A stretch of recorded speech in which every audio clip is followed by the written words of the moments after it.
Welcome back to the Now Morning Show. Now we're focusing on understanding and managing behavioural challenges in teens. Joining us this morning is Rhonda Thompson-Benjamin, counselling psychologist at Equilibrium Counselling Services. Good morning, Rhonda, and welcome back.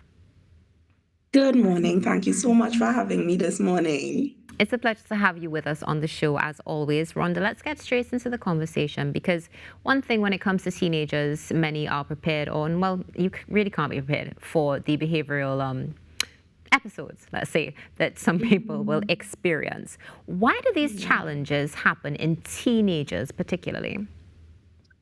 So there are many factors that would really influence teen behavior, but there is not a one-size-fits-all approach as we are regarding teen behavior, but there are some common factors that we can explore. So the first factor that may influence teens' behavior is brain development. Now, because the adolescent brain is still developing, especially the prefrontal cortex, which is responsible for decision making and impulse control, and really that reasoning factor, teens can be more reactive and more emotionally driven. In fact, research says that the brain fully develops around the age of 25. So, brain development is a huge factor that may influence teens' behavior. And of course, there is the obvious one of those hormonal changes. Because puberty brings around those hormonal shifts, it can affect the mood of your child, the energy, and their behavior as well.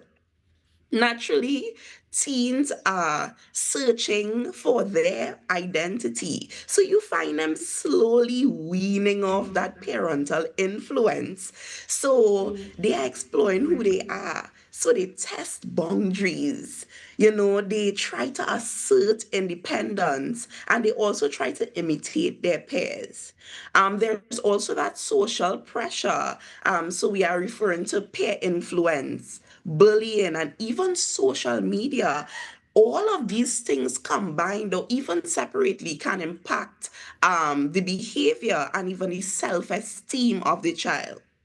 And lastly, there are environmental factors. So we have things like family conflict, adverse child experiences as it relates to traumatic experiences in childhood.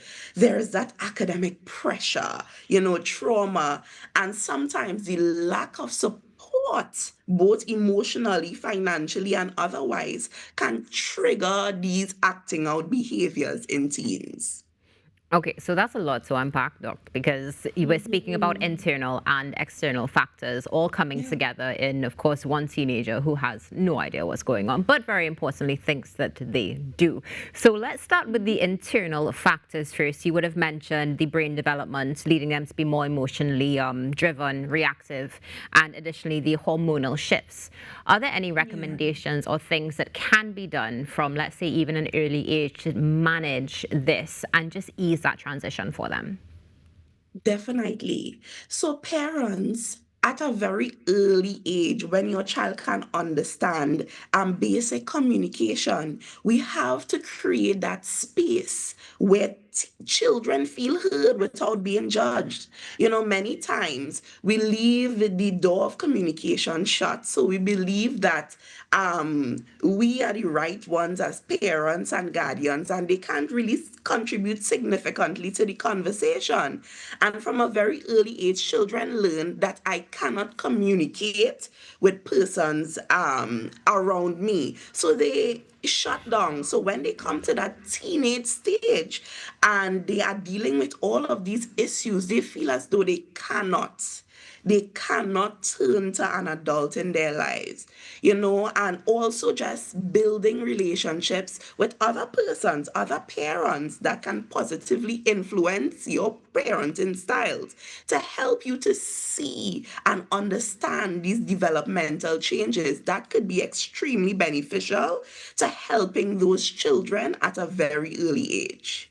Rhonda, would these mechanisms also assist when it comes to the external factors that you mentioned earlier, including like cyberbullying, social media, and even dealing with family conflict? Yes, they would work because when we consider bullying, sometimes you are unable to prevent it as a parent.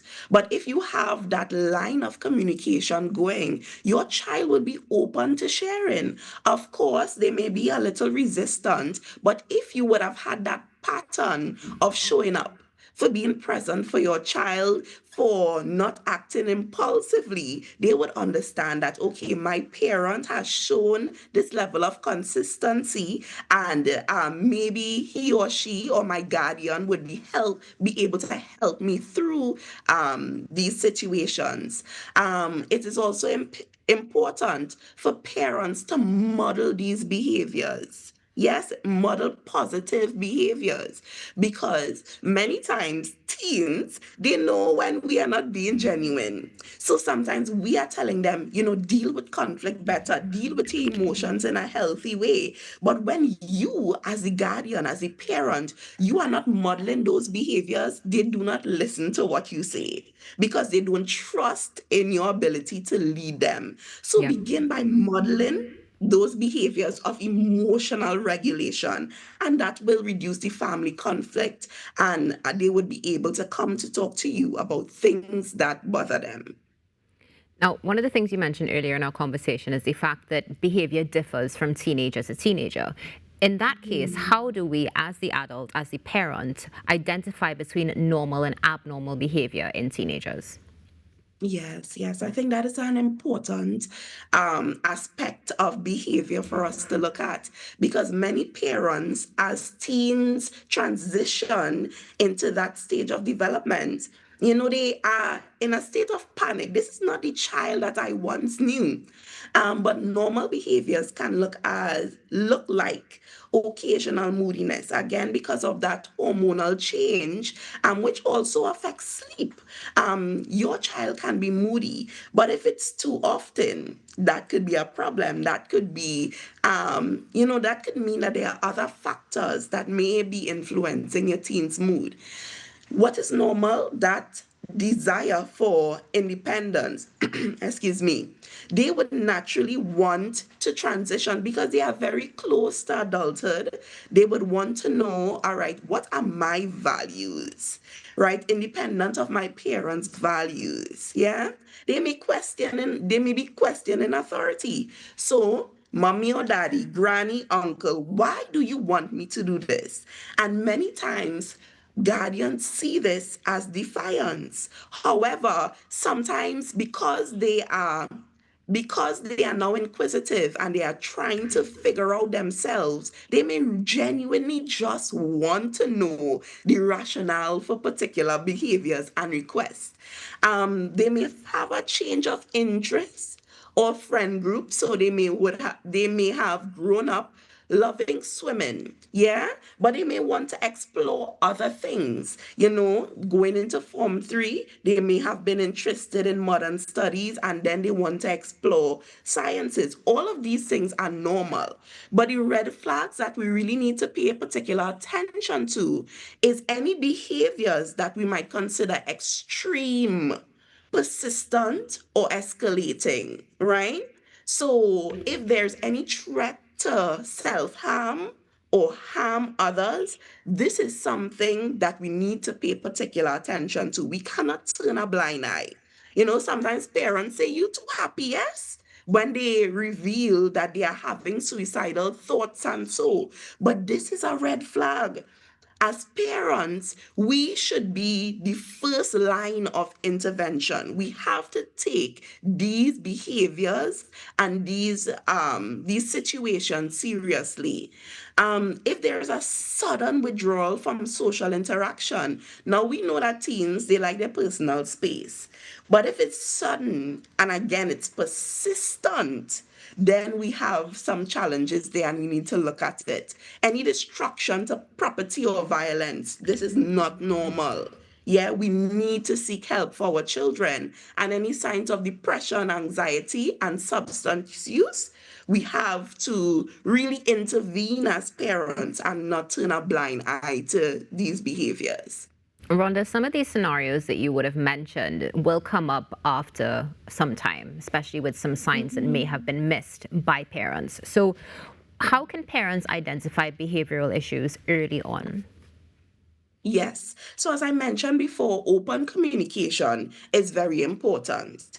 Talk to your teen. Don't assume because you are not, your teen is not suspended from school, you think they are okay. Don't assume that they are okay.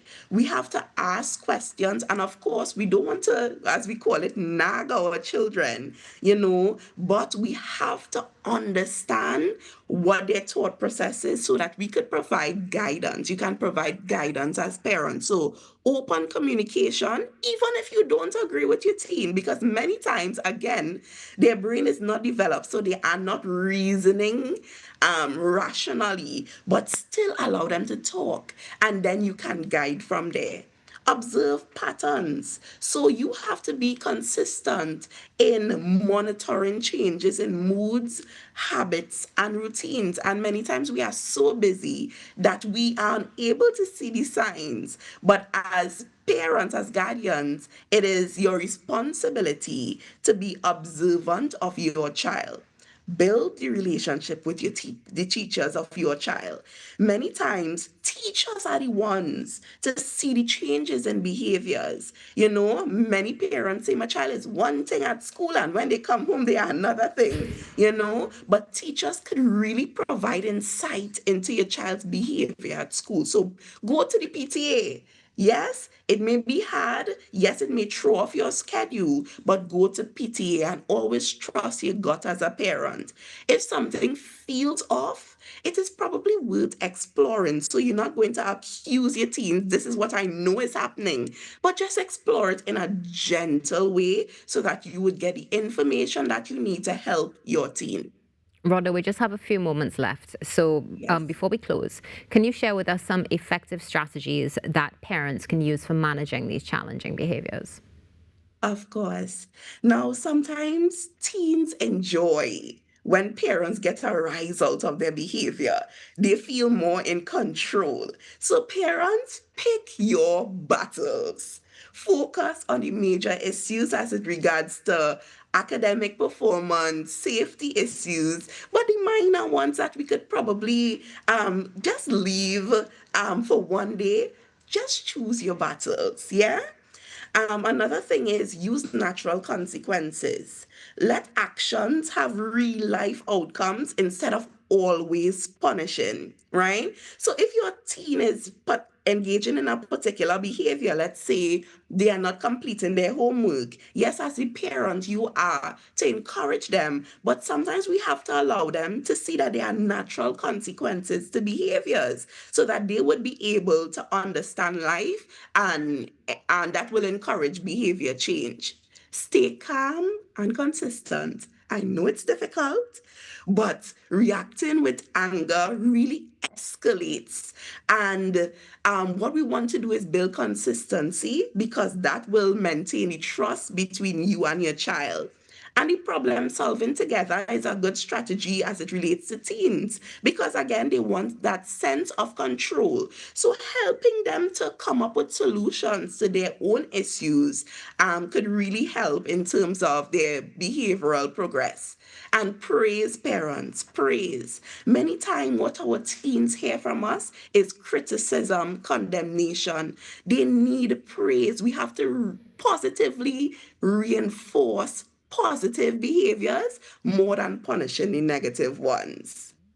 Well, Rhonda, thank you so much for joining us this morning. It's been a pleasure to have you as always. Looking forward to chatting with you again soon. Thank you so much. Have a great day. Rhonda Thompson-Benjamin with us this morning, counseling psychologist from Equilibrium Counseling Services. Stay tuned. There's more coming up on this edition of Tobago Thursday after this break.